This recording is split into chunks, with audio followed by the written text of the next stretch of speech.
and I gave it to a few people, and I filed it in Marion County with Judge Lipscomb.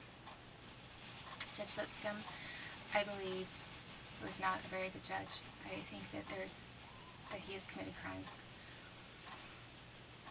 And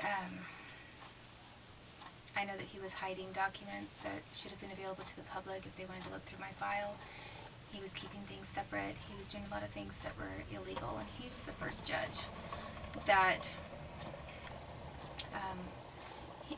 Janice Wilson later was very hostile towards me for maybe reporting the FBI, but Judge Lipscomb was a criminal, and he was the first person to do things that were illegal.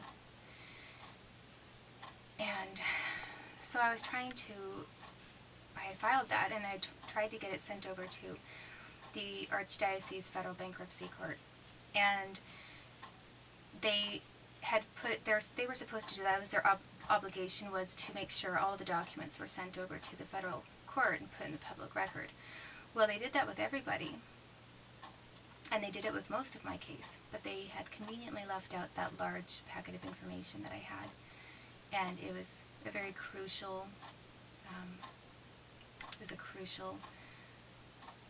collection of material evidence that could have tipped and turned the entire Archdiocese bankruptcy and changed the amount of money that plaintiffs were receiving. And I really wasn't asking for that much, but it would have changed the amount of money that the plaintiffs received. It would have resulted in a much, much higher amount of money that could have been used to compensate them with, and it would have set a precedent, a national precedent throughout the United States, that also opened the door for much greater awards to the victims. So there was very high level motive in, I guess, keeping that document or my evidence out of the record. I really began to be assaulted after they were refusing to put that in. They basically filed for bankruptcy right after I filed that document to Marion County as well. It was kind of like I filed my document in Marion County, served all the parties, and basically it was proving what their corporate structure was, and all of a sudden everything got shut down, turned over to the bankruptcy court, and then all of a sudden people were hiding that information that I had and were refusing to put it into the court record as they were required to do.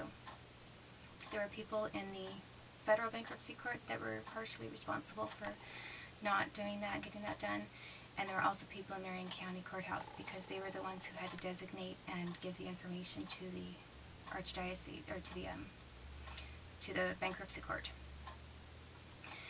And so I called them. I called the courthouse and I called Judge Lipscomb, and I sent him email, and I said that this document's not been entered into the court system in the public record, an electronic e-file or whatever, and it needs to be sent over. And I asked very politely, and I kept asking, and nothing was being done. They were just ignoring it. And it's not something that I had to pay for. It wasn't my job. By law, they were required to send all that information over to the courthouse. So Lipscomb's court was not doing that. I continued to ask him to do that, and he just ignored me. Then finally his clerks there were very hostile to me, and they said, if you want whatever you're talking about, and they already knew what I was talking about because I had the stamp number on it and everything. They said, if you want that in the court record, you're going to have to come out and show us what exactly it is that you want, and then we can possibly add it to the record. And, I was saying, why am I having to drive 3 hours to your courthouse when I've already told you which document it is, and you know which one it is, and it has to be, sent over. And so basically, they were withholding evidence, and I consider that to be a crime. It is a crime. It's a felony. Marion County Courthouse was the first place that committed very serious judicial crimes.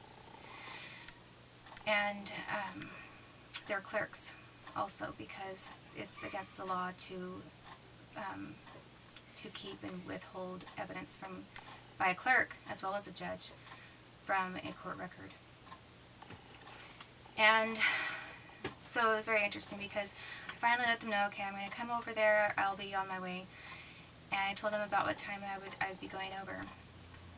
And when Marion County Courthouse knew that I was on my way and when I would be, approximately when I'd be showing up, it was then that I had my car, I was followed by a police officer in Coburg, in the Coburg area, and I was pulled over. Well, I was already stopped, I was getting gas, and he drove into the gas station, came up alongside my car, and then told me that my license was suspended, and he'd received an alert to stop me because my license was suspended. And it was not suspended, my license. There was nothing wrong with it. There was no suspension at all. So that came from a different judge who was helping Judge Lipscomb, helping the Abbey to keep the information out of the record, and a lot of other individuals. And I will go into that topic tomorrow. So thank you for your time. I will do my best to keep this up, and I hope that someone can look out for us, and please make sure that we are not tortured more than we have been already. Okay, thanks.